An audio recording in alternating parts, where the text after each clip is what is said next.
Assalamualaikum warahmatullahi wabarakatuh. Perkenalkan, saya Andri Sampelawa selaku moderator dalam presentasi sifat fisik bahan dan pangan. Pertama-tama saya akan memperkenalkan nama kelompok saya. Yang pertama ada Muhammad Kafi Badawi, yang kedua ada Riki Wahyu, yang ketiga ada Agung Setio Aji, yang keempat ada Uli Fatun, yang kelima ada Dia Puspitasari, yang keenam ada saya sendiri Andri Sampelawa.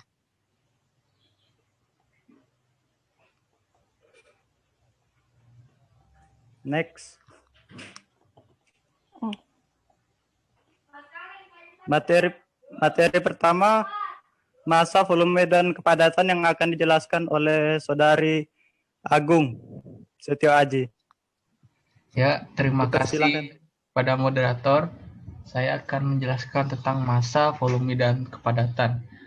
Massa jenis adalah properti keteknikan yang penting karena muncul di hampir setiap persamaan yang menggambarkan proses yang melibatkan massa dan gravitasi. Pada saat yang sama, ini adalah merupakan faktor yang harus diperhitungkan dalam pertimbangan teknologi. Misalkan kepadatan produk jadi harus diketahui dan dikontrol karena kemasan makanan yang paling sering diisi secara volumetrik tetapi dijual menurut beratnya. Simbolnya adalah huruf Yunani, yaitu Rho. Dan satuannya dalam sistem satuan internasional adalah kilogram meter per kubik. Jika meter per kilogram adalah massa dan volume meter per kubik adalah volumenya, maka jadilah rumus yang ada di presentasi ini, yaitu Rho seperempat massa dibagi volume. Next. Peralatan mekanis. Sifat mekanik adalah sifat-sifat yang menentukan perilaku bahan makanan saat mengalami gaya eksternal. Dengan demikian, sifat mekanis relevan baik untuk pemrosesan, misalnya pengangkutan dan pengurangan ukuran, dan konsumsi, contohnya tekstur, rasa di mulut. Gaya yang bekerja pada material biasanya dinyatakan sebagai menekankan, yaitu intensitas gaya persatuan luas. Dimensi dan satuan tegangan sama seperti tekanan. Jenis tegangan diklasifikasikan menurut gaya arah dalam kaitannya dengan material. Tekanan normal adalah mereka yang bertindak dalam arah tegak lurus terhadap permukaan material. Tekanan normal adalah jika mereka bertindak terhadap materi dan tarik jika mereka bertindak menjauh darinya. Tegangan geser bertindak dalam arah sejajar atau tangensial ke permukaan material. Next. Model reologis. Analog mekanis dibangun dengan menghubungkan elemen-elemen ideal, contohnya elastis, kental, gesekan, pecah, dan lain-lain, secara seri, paralel, atau kombinasi keduanya. Perilaku ideal padat atau elastis secara grafis direpresentasikan sebagai gas, sedangkan perilaku fluida ideal atau kental diperkenalkan sebagai tanda pisah. Model yang terdiri dari kombinasi pegas dan garis putus-putus mewakili viskoelastik tingkah laku.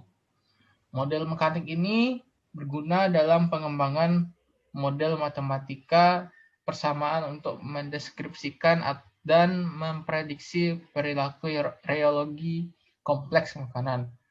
Model Maxwell dan model Kelvin masing-masing digunakan untuk mensimulasikan relaksasi stres dan Krebs.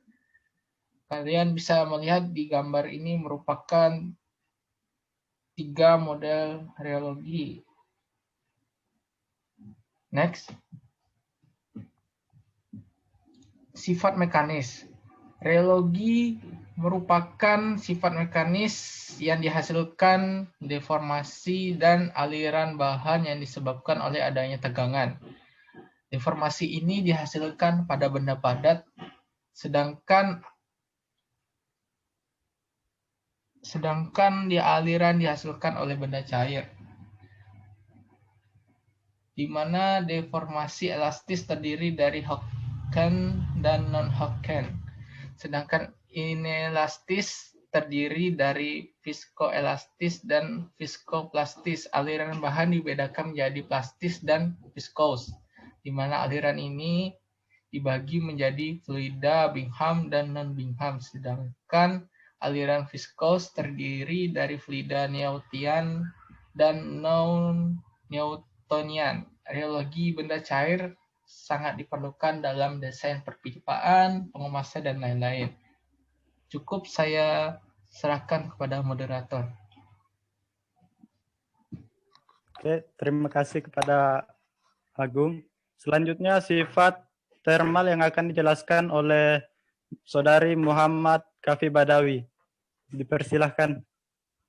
Baik, terima kasih. Saya ucapkan kepada moderator. Selanjutnya saya akan menjelaskan tentang materi sifat thermal.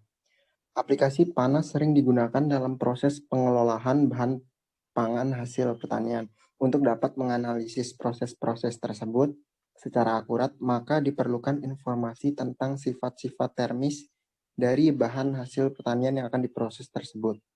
Sifat thermal yang akan dibahas meliputi koefisien pindah panas, konveksi, panas laten, panas spesifik, konduktivitas, difusivitas, emisivitas, koefisien ekspansi thermal, dan koefisien transfer massa. Hampir setiap proses dalam industri makanan melibatkan efek thermal sebagai pemanasan, pendinginan, dan transisi fase. Oleh karena itu, sifat thermal makanan sangat relevan dengan rekayasa proses makanan. Panas jenis CP, KJ, KG, I, dan KI adalah salah satu sifat thermal yang paling mendasar. Ini didefinisikan sebagai jumlah panas KJ yang dibutuhkan untuk meningkatkan suhu. Atur satuan massa kilo, materi dengan satuan derajat K. Pada tekanan konstan, sifat thermal seperti panas spesifik, konduktivitas, dan difusivitas, dan titik didih, titik beku. Next. Selanjutnya sifat listrik. Sifat listrik suatu bahan makanan sangat berhubungan dengan komposisi bahan makanan tersebut. Sifat listrik penting dari suatu bahan makanan adalah konduktivitas listrik. Sifat ini penting ketika pengolahan dilakukan dengan melibatkan arus listrik dalam proses pengolahannya. Contohnya cosmic heating, pulse electric field, dan induksi magnet. Ketika arus listrik mengalir dalam satuan bahan, maka akan menimbulkan kenaikan suhu bahan. Sifat listrik makanan sangat relevan dengan microwave dan pemanas ohmik makanan dan pengaruh gaya elektrostatis pada perilaku bubuk. Sifat yang paling penting adalah konduktivitas listrik dan sifat elektrik. Ini dibahas di bagian ketiga terkait dengan pemanasan ohmik dan pemanasan gelombang mikro. Selanjutnya.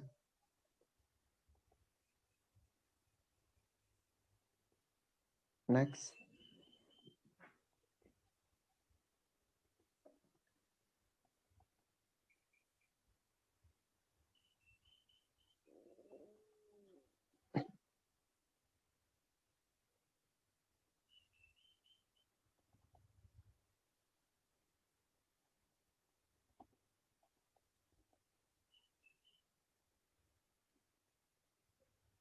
Selanjutnya adalah struktur.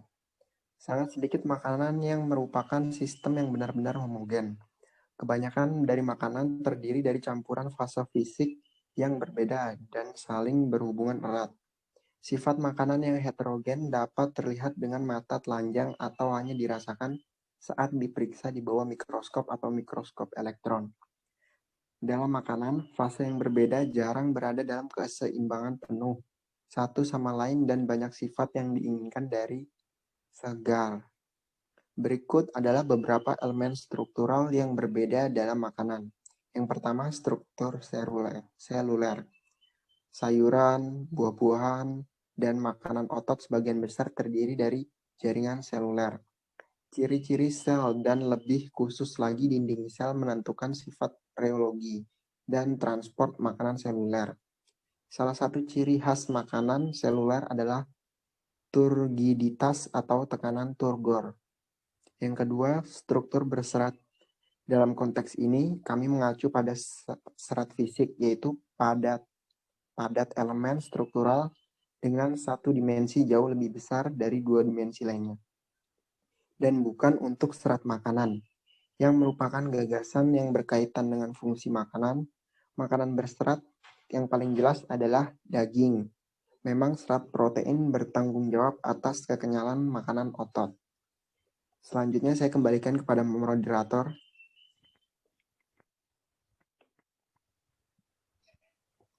Oke, terima kasih kepada Saudara Kavi telah menyampaikan materinya. Selanjutnya, materi tentang pentingnya air dalam makanan yang akan dijelaskan oleh Saudari Uli Patun Hikmah. Dipersilahkan. Baik, terima kasih saudara moderator. Sebelum saya menjelaskan tentang pentingnya air dalam makanan, saya akan menjelaskan tentang emosi sedikit. Fase terdisperensi adalah air, yaitu zat larut, seperti air dalam minyak. Emulsi bukanlah sistem yang stabil secara termodinamika, yaitu tidak terjadi secara spontan. Emulsifikasi membutuhkan energi untuk mencampur dan menghomogenesis suatu fase menjadi gumpalan kecil dan membubarkan dalam fase kontinu. Terus, 5. Busa. Busa adalah struktur seluler yang terdiri dari sel yang berisi gas dan cairan dinding sel. Permukaan busa seperti benda padat. Pembusaan yang berlebih pada suatu produk dapat dikontrol dengan pemecahan busa secara mekanik atau melalui penggunaan bahan kimia yaitu anti-foaming dan menghilangkan pembusaan dengan food grade seperti minyak dan senyawa berbasis silikon tertentu. Bubuk didefinisikan sebagai partikel padat berukuran 10 sampai 1000 mikrometer. Struktur nano merupakan struktur elemen fungsional alami berukuran nanometer yang terjadi di semua makanan. Pentingnya air dalam makanan. Air adalah unsur paling melimpah di sebagian besar makanan. Klasifikasi makanan menurut kandungannya yaitu makanan berkadar air tinggi, sedang, dan rendah. Seperti buah, sayur, mayur, jus, daging, mentah, ikan, dan susu termasuk ke makanan berkadar air tinggi. Roti, keju, sosis merupakan makanan dengan kadar air sedang, dan makanan berkadar air rendah yaitu seperti biji-bijian, susu bubuk, dan campuran sup kering.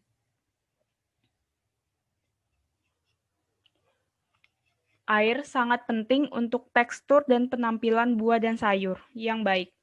Selain itu, air sebagai kebutuhan penting untuk mendukung terjadinya reaksi kimia dan pertumbuhan mikroba.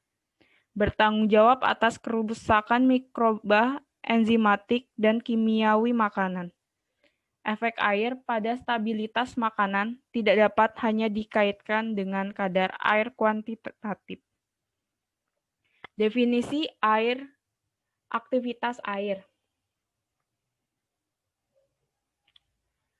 Aktivitas air didefinisikan sebagai rasio tekanan uap air makanan dengan tekanan uap air murni pada suhu yang sama.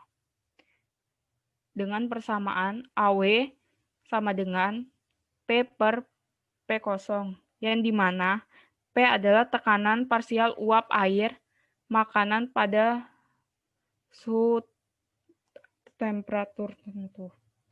P0 adalah keseimbangan tekanan uap air murni pada suatu suhu. Jenis rasio yang sama juga menentukan kelembatan relatif udara.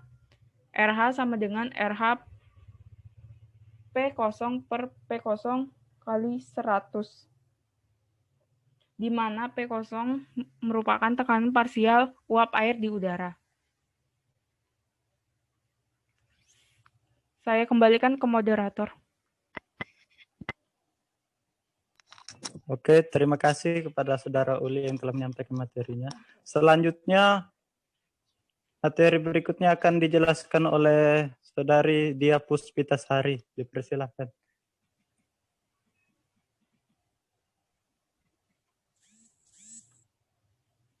Baik, moderator. Di sini saya akan menjelaskan tentang aktivitas air atau diprediksikan. Penurunan tekanan uap air dalam makanan adalah interaksi pelarut zat terlarut, pengikatan molekul air ke situs kutub konstituen polimer, misalnya polisakarida atau protein. Adopsi air pada permukaan matriks padat dan kekuatan kapiler.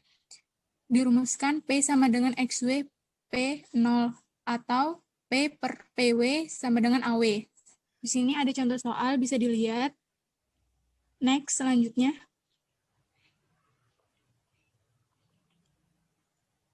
Isoterma sorpsi uap air. Fungsi yang mempresentasikan hubungan antara kadar air, misalnya sebagai gram air per gram bahan kering, dan aktivitas air pada suhu konstan disebut instor serap uap air atau hanya istorem serap uap air. Dari makanan, adopsi ditetapkan oleh serap uap air, persamaan BET dituliskan sebagai berikut. Dirumuskan sebagai X per XM sama dengan CAW per 1 dikurang AW dikali 1 ditambah AW dalam kurung C dikurang 1, di mana X sama dengan kadar air per gram bahan kering, XM sama dengan parameter persamaan diartikan sebagai nilai X untuk satuan saturasi satuan lapis monomolekuler air pada permukaan penyerap BET monolayer. C sama dengan konstanta terkait dengan panas adopsi. Dapat dilihat di sebelah kiri gambarnya. Next, selanjutnya. Mencair X, M, dan C dari data serapan eksperimental persamaan BET dituliskan sebagai berikut. AW per 1 dikurang AW dikali X sama dengan Q sama dengan 1 per XM dikali C ditambah C dikurang 1 per XM dikali C dikali AW. Jika grup diplot melawan sebuah W garis lurus diperoleh gambar 1.6 XM dan C dihitung dari intercept dan kemiringan. Model B telah ditemukan sesuai dengan installment serap sumur sehingga nilai aktivitas air sekitar 0,4 bisa dilihat dari gambar. Saya kembalikan ke moderator. Oke, terima kasih kepada Saudari Dia. Next slide.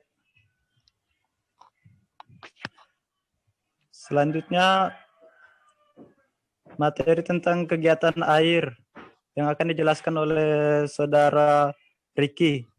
Waktu dan tempat dipersilahkan. Baik, terima kasih kepada moderator. Kegiatan air, pengaruh, kualitas, dan stabilitas pangan. Pertumbuhan bakteri tidak terjadi pada tingkat aktivitas air di bawah 0,9 dengan pengecualian spesies osmofilik.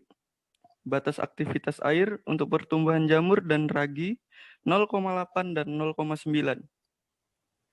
Sebagian besar reaksi enzimatis membutuhkan tingkat aktivitas air 0,85 atau lebih tinggi. Hubungan antara aktivitas air dan reaksi kimia dalam kurung pencoklatan Maillard oksidasi lipid menunjukkan perilaku yang lebih kompleks dengan maksimal dan minimum. Fase transisi fenomena dalam makanan. Negara kaca di makanan. Dengan sedikit pengecualian, makanan harus dianggap sebagai sistem metastabil yang mampu mengalami perubahan. Stabilitas adalah konsekuensi dari laju perubahan. Pada gilirannya, laju perubahan bergantung pada mobilitas molekul. Dalam beberapa tahun terakhir, mobilitas molekuler telah terjadi tingkat relatif dari mekanisme kerusakan yang dipengaruhi oleh aktivitas air. Bisa dilihat dari gambar. Yang A, oksidasi lipid, B, Maillard Browning, C, aktivitas enzimatik, D, perubahan kapang, dan E, pertumbuhan bakteri. Next. Suhu transisi kaca. Keadaan fisik yang berbeda dari sistem pelarut-larutan berair yang mampu membentuk padatan amorf dan proses perpindahan dari satu keadaan ke keadaan lainnya telah dijelaskan oleh Roos dan Karel dalam diagram yang sering dikutip. Mendidih cairan atau kristal leleh adalah transisi fase termodinamika, juga dikenal sebagai transisi orde pertama. Mereka terjadi pada kondisi yang tetap dan pasti, tidak tergantung pada laju. Fase-fase dalam transisi saling berada dalam kesetimbangan. Sebaliknya, transisi kaca bersifat kinetik. Ini tidak melibatkan perubahan langkah besar pada properti dan tidak memerlukan panas transisi laten yang cukup besar. Bisa dilihat oleh gambar. Rumusnya, Tg sama dengan W1 dikali T1 ditambah konstan dikali W2 dikali Tg2 per W1 ditambah konstan dikali W2. Next. Saya kembalikan kepada moderator. Oke, terima kasih kepada Saudara Riki. Selanjutnya, materi sifat optik yang akan dijelaskan oleh saya sendiri. Sifat optik mengacu pada reaksi makanan terhadap radiasi elektromagnetik, terutama terhadap cahaya tampak. Hal terpenting dalam sifat optik adalah transparansi, kekeruhan, dan warna. Amplitudo refleksi adalah fungsi dari indeks biasa dari dua media. Hukum Snell, rumusnya sin A per sin B sama dengan N2 per N1, di mana alfa, beta, insidensi, dan sudut refraksi masing-masing N1, N2 indeks bisa dua media terhadap udara atau vakum.